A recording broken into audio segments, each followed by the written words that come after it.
Hi readers, welcome back to Wednesday, April 15th. We are so glad you're here and I hope you have a nice cozy spot in your house where you can snuggle up and read a lot, and then a nice hard surface area where you can write and author some books. So today we're actually going to jump into nonfiction. So I want you to think about the stack of books that you have in your reading area. And do you have any magazines, or can you go on a hunt in your house and find any National Geographic magazines or any nonfiction text that you might have? I bet you lots of you were sent home with a bunch of them. So if you go check your backpack, there's probably a baggie in there.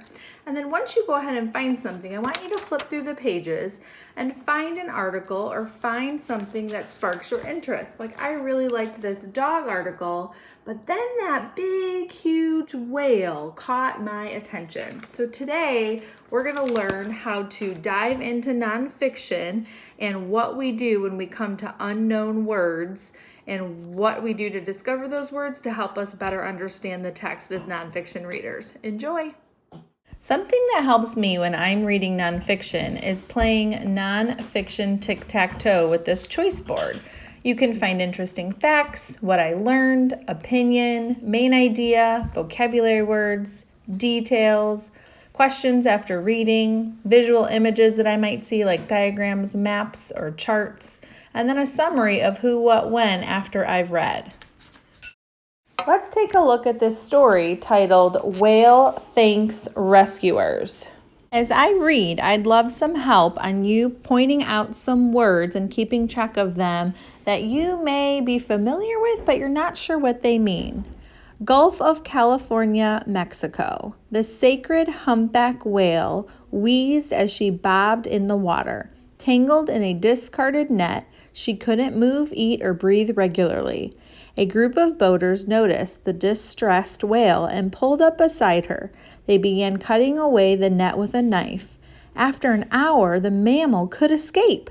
She swam away and the boaters thought they'd never see her again. But suddenly, she burst from the water, doing a set of giant jumps. I've rarely seen leaps like this, says the whale conservationist. Let me try that again. Conservationist Michael Fishback, who was on the boat. She seemed to be showing pure joy and possibly even expressing her thanks. Scott Landry of the Marine Animal Entanglement response isn't so sure. She could have been acting oddly because she was in shock, he says. What's important is that no one was hurt and the whale is free, just as she's meant to be. By Aline Alexander Newman. If I were going to play tic-tac-toe right now, I'd go right across the middle with the main idea, vocabulary words that I did not know, and details. To review, the main idea is what the text is mostly about. If I were to look back on what I think the text is mostly about, it is a whale is happy to be set free. Would you agree with my main idea? Next, I want to really focus on vocabulary. What does the word mean? So I asked you to keep track of some words that we might have not known as we were reading. And I did the same thing, and I wrote down the word wheezed, bobbed, and distressed. Were those the same words that you had? Now you see a piece of paper with 4 boxes and a circle in the middle. If I don't know what a word means, I can simply look it up, I could ask somebody, but I can also be a word detective and try and figure it out with using clues from the text first. Watch. I'm not sure what the word means quite yet, so the next thing I can do is go back to the text and find text clues.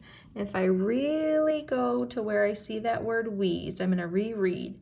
The scared humpback whale wheezed as she bobbed in the water. And bobbed is another one of my words, but I know a little bit about bobbed because when I go fishing, we have a bobber and that goes up and down in the water. So I'm going to assume that bobbed means going up and down in the water. And if the humpback whale wheezed, that word reminds me of sneezed. So I'm going to write the word bobbed down. Maybe that just means going up and down in the water. When I think about something going up and down in the water, I know a whale is supposed to be jumping and jumping really high and making big splashes. So maybe the net is not allowing the whale to jump. And so going back to what I think an example would be is maybe wheezing is air moving, but because she's caught in the net, it's not moving like it's supposed to. So maybe it's moving in a bad way. And so a non-example of that would be breathing well. And so I'm going to go back to what I think the word wheezing means, and I'm going to write wheezing is the same as breathing with a problem. So remember, I can now repeat this process in order to figure out what a word is in the nonfiction text that I was reading by determining what are some text clues, what's an example, what's a non-example, and then go back to the first box and make a guess for the meaning. I'm finally ready for my final box in my tic-tac-toe, and I had chosen details, the specific words that repeat and support the main idea. I can prove that a whale is happy to be set free because the whale burst from the water, the conservationist described the jump as an uncommon leap, and she did a set of giant jumps. Wow, readers, that was a lot of work. Reading nonfiction is so fun. Now it's your turn. Find some magazines, find some National Geographics. I'm sure you have some nonfiction text either in your backpack that you forgot about or around your house. And I would love for you to play the choice board tic-tac-toe for nonfiction. Have so much fun, readers, and have so much fun becoming better readers all week long.